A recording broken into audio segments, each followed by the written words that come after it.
Nós estamos no gabinete 207, Nelson Davi.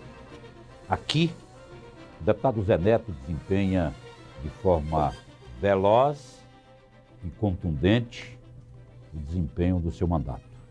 Aqui no 207, o deputado Zé Neto marca a presença não só do parlamentar combativo, não só do parlamentar que nasceu das bases, mas firma sobretudo e dá um corte vertical sobretudo na história política da sua querida Feira de Santana. Apesar disso tudo, a Comissão de Constituição e Justiça não dá quórum, deputado.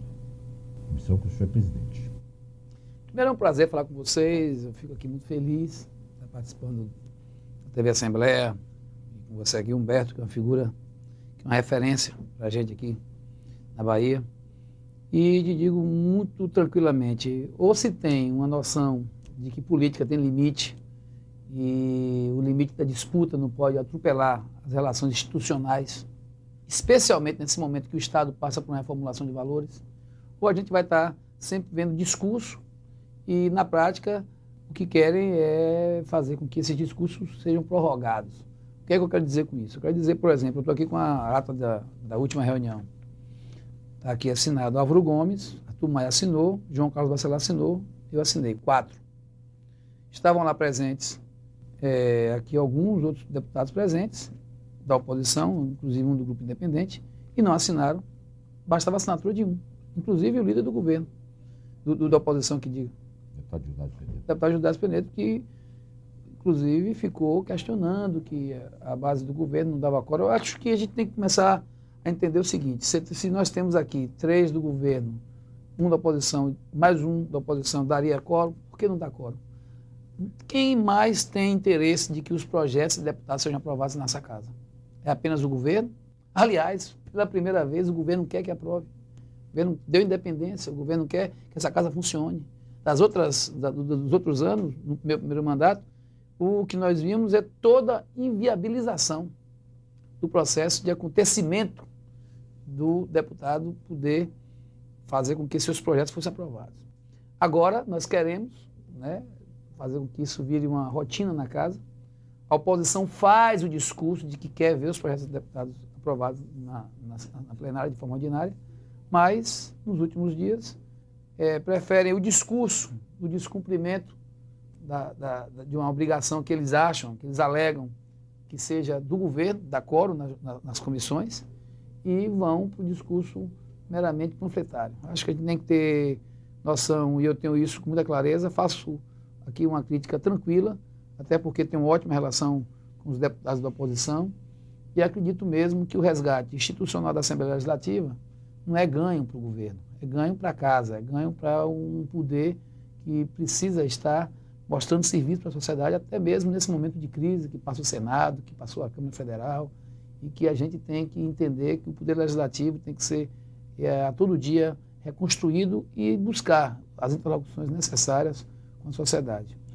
Deputado Zé Neto, o senhor está no segundo mandato aqui na Assembleia, inicia o seu segundo mandato. Deputado inquieto, o senhor é um parlamentar, um político de perfil inquieto. O senhor é inquieto por natureza. Diria que essa inquietude também se transfere para o governo Wagner? Eu tenho pernas curtas, eu digo todo dia, minha mãe semana estava dizendo que minha filha parece muito comigo. Minha filha é muito ativa e ao mesmo tempo muito carinhosa. Eu sou carinhoso com os meus entes e com minha família, com meus amigos. Agora, sou inquieto sim, acho que a palavra é essa mesmo, porque tenho pernas curtas e sonhos grandes e vejo uma oportunidade na política de poder fazer parte da história das pessoas e da história desse Estado. Nesse momento, por exemplo, nós temos, Humberto, um extraordinário, um movimento extraordinário, diria melhor, para reformular modelo, valores, condições para fazer política. E a grande liderança que esse Estado se fez valer por muitos anos, ela foi imposta por um processo ditatorial, veio de cima para baixo, teve o poder às suas mãos, deram a ele um tacão e deram uma tutela institucional que era forçada, não foi eleito diretamente prefeito de Salvador, no seu primeiro mandato, não foi eleito governador do estado diretamente também no seu primeiro mandato. Enfim, essas coisas todas que nós acompanhamos, foi possível fazer com que hoje a gente visse o Estado, né? Visse melhor não, nós estamos vendo o Estado e que ficou a Bahia. Evidentemente que não podemos dizer que não foi feito nada, alguma coisa foi feita, mas a gente vê a necessidade de mudar esse modelo, de mudar as relações, de mudar o diálogo, até a forma de fazer política. Isso que a gente viu hoje pela manhã na Comissão de Justiça ainda é resquício de uma cultura política que precisa ser sepultada, que precisa deixar de existir, não para bem do governo, para bem da oposição, mas para o bem da sociedade baiana.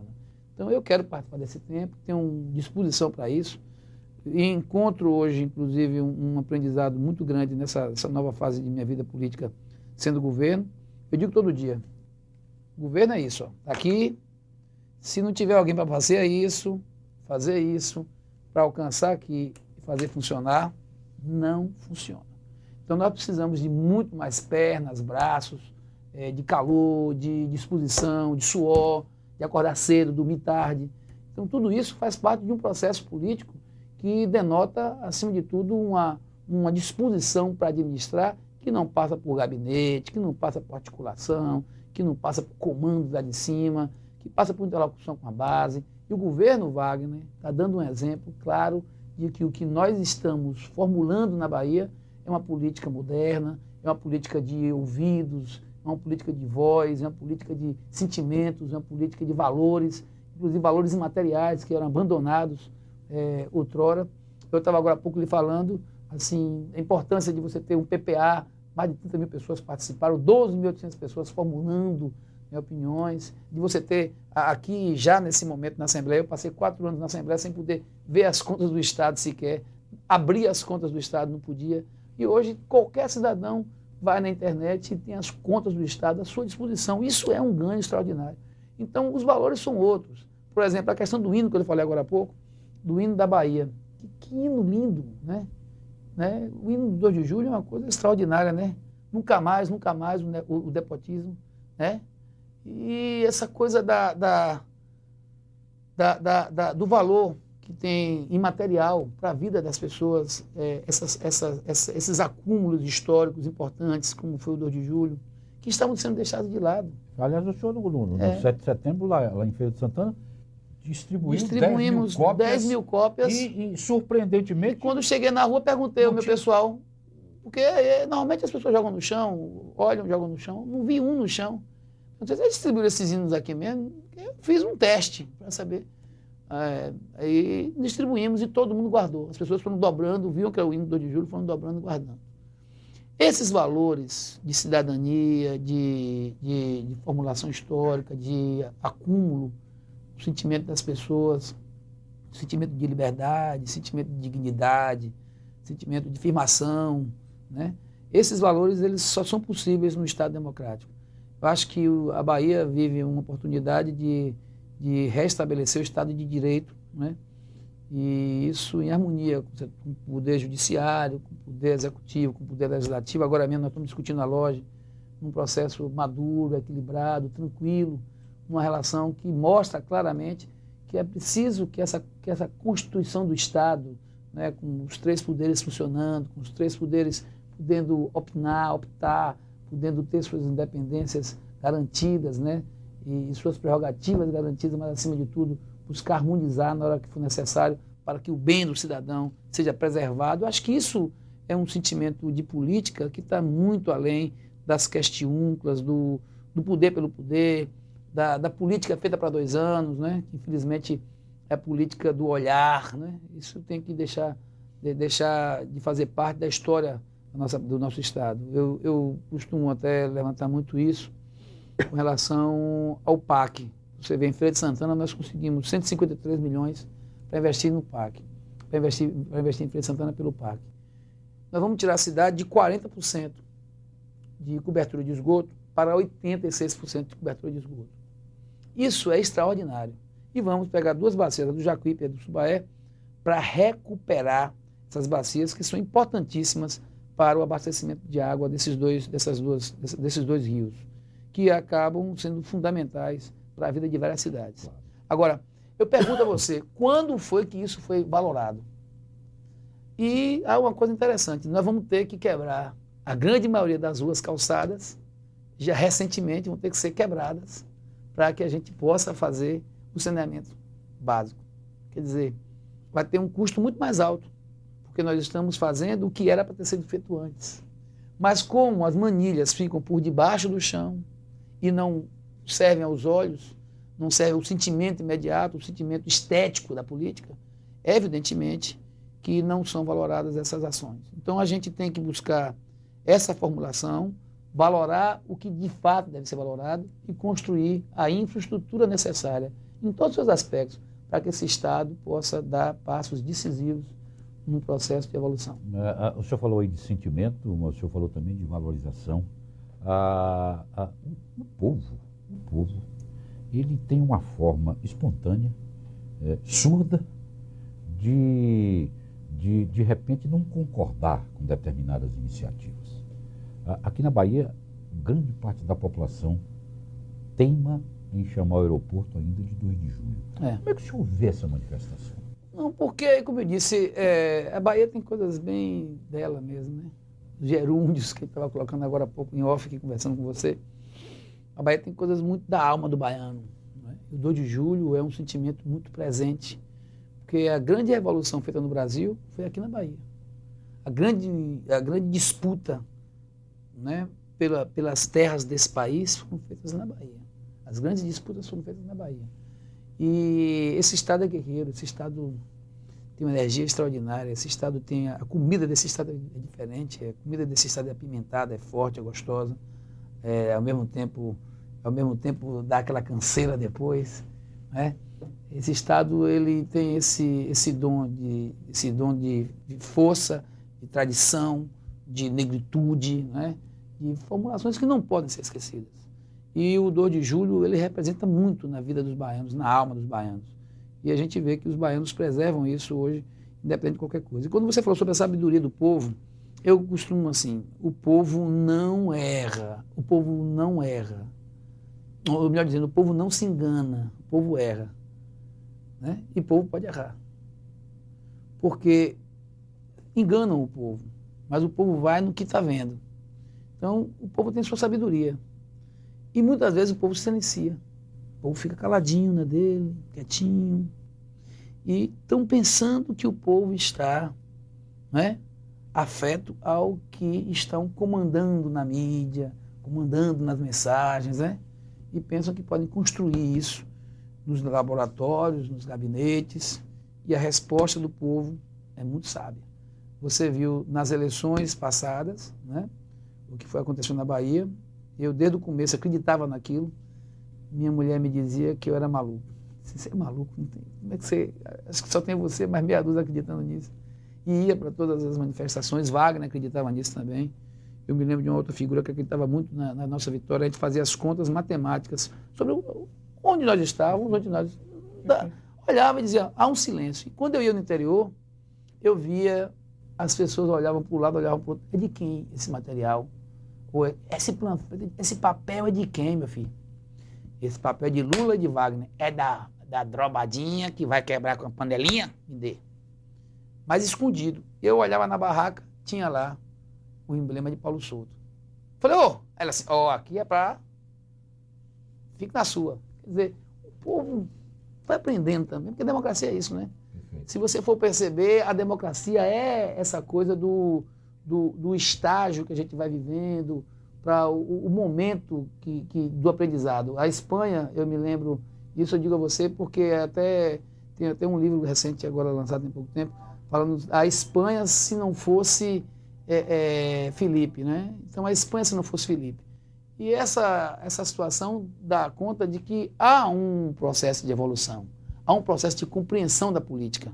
As pessoas não se enganem, porque o povo aprende a fazer política. O aprendizado com cultura, com educação, intelectualizado, com um país com todas as condições ideais, é muito mais rápido, óbvio, né? Mas seja qual for o país, seja qual for a cultura, o tempo é senhor da razão. E as pessoas vão aprendendo com a vivência. E esse aprendizado com a vivência é muito mais profundo do que se pensa. E o povo está aprendendo a viver a política. Nós estamos praticamente a eleição de 86, que foi a eleição para governador do estado, não é isso? Depois, se eu não me engano, veio a eleição de 88 para prefeitos capitais, não foi? E daí em diante a gente tem o Brasil num estágio muito importante da política. E eu acredito que nesses 21 anos, 22 anos de redemocratização plena, a gente já aprendeu um bocado. Então, deputado Zé Neto, o senhor falou aí em mudanças, né? E o governo Wagner veio aí inflado por um vendaval de mudanças. Há uma expectativa muito grande no Estado e ela ainda permanece.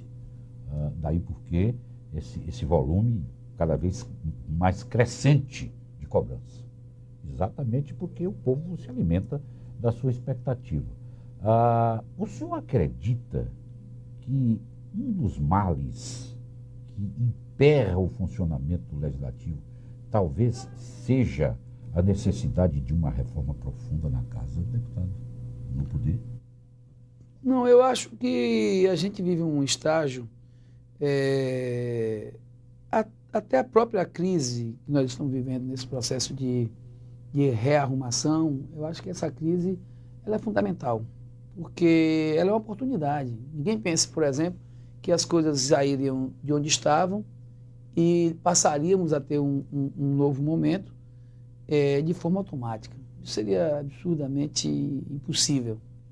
Não seria automático. Eu costumo até dizer que quando eu vou para grandes batalhas, eu me preparo para grandes vitórias ou grandes derrotas ou grandes enfrentamentos de grandes crises, porque às vezes não há nem derrota nem vitória, a gente vai viver numa crise que o sucesso não quer dizer que se teve uma derrota ou uma vitória. Às vezes estar dentro dela já é um sucesso, já é uma vitória, já é uma formulação. Mas eu digo a vocês com muita tranquilidade, essa crise que está aí, que as pessoas dizem, crise de transformação dentro da casa, essa crise que tem no processo de reformulação na saúde, que é uma crise que eu digo a você muito bem enfrentada, porque não seria de outra forma. Não seria tirar as cooperativas com seus vícios todos, com suas culturas todas, e trazer a discussão com os médicos para um processo de garantia aos mesmos, contratos mais plenos, garantias sociais, contratos com FGTS, com férias, 13º, previdência, e deixar também de lado aquelas formulações que existiam,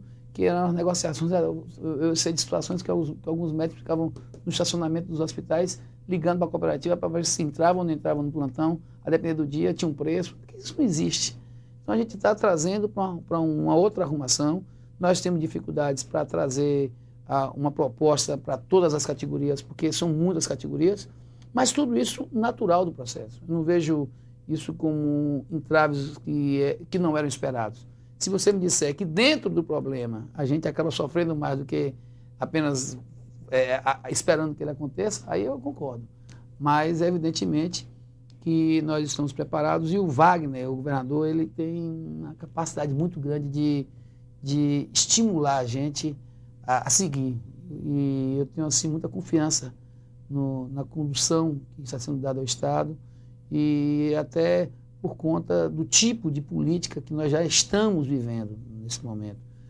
Talvez até por isso algumas dificuldades aconteçam, porque em alguns momentos a gente vê